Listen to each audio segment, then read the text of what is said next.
إذا لم نضع رؤية متكاملة ونضع التعاونيات في وضعها الطبيعي الحقيقي في إطار التنمية الاقتصادية الاجتماعية المستدامة، لو كل واحد يعمل ما يستطيع أنا بقول لكم النتيجة لن تكون جيدة. المؤتمر اللي عقدناه في المعهد العالي للدراسات التعاونية اليوم بنركز فيه على دور الحركة التعاونية في التنمية الاقتصادية والاجتماعية، وهننتهي منه إلى خطة عمل محددة المعالم بتقول دور الحكومة إيه ودورنا إحنا الشعب إيه، وإحنا لا نكلف الدولة شيء، وبالتالي بنساعد الدولة في المرحلة دي.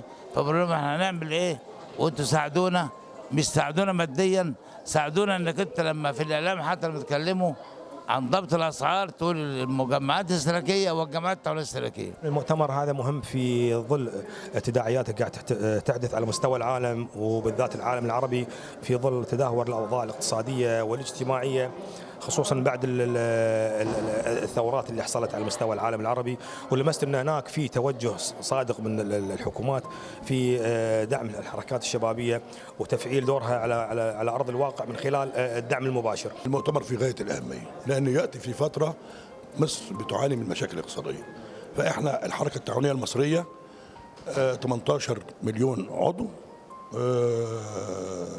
13,000 جمعيه. بنقول للحكومة وللدولة احنا عاوزين نشارككم في حل مشكلة مصر الاقتصادية، عاوزين نشارككم في التنمية الاقتصادية. احنا عندنا امكانيات وعندنا قيادات وعندنا امكانيات مادية وبشرية، فنقوم بدور، فادونا مساحة نقوم بهذا الدور. المعوقات بشكل عام الحكومات العربية هذه واحد بشكل عام، والروتين في كل بلد.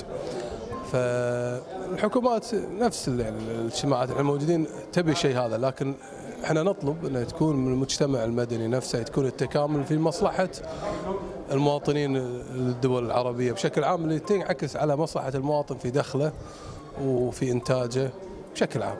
لو التفتنا للحكومات ما راح نوقف. المؤتمر ده مؤتمر مهم جدا، بيشهد وجود عدد من الخبراء والمتخصصين من العلماء اللي هم هيدوا خبراتهم العلمية المتراكمة لمدة طويلة إلى التعاونيين.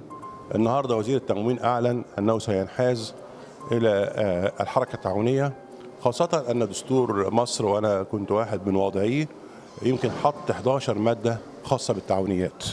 فإحنا في هذه المرحلة بأهمية من الأماكن أن احنا ندفع الحركة التعاونية حتى تؤدي الهدف المرجو منها. والاخر بنشكر الدكتور حسن راتب رئيس مجلس اداره المعهد ونائب رئيس الاتحاد التعاوني على ان هو بيستضيف هذا الحدث المهم في هذا القلعه وفي هذا الصرح العظيم، ان احنا نتعاون، وهنا دمج الحياه العمليه بالحياه العلميه.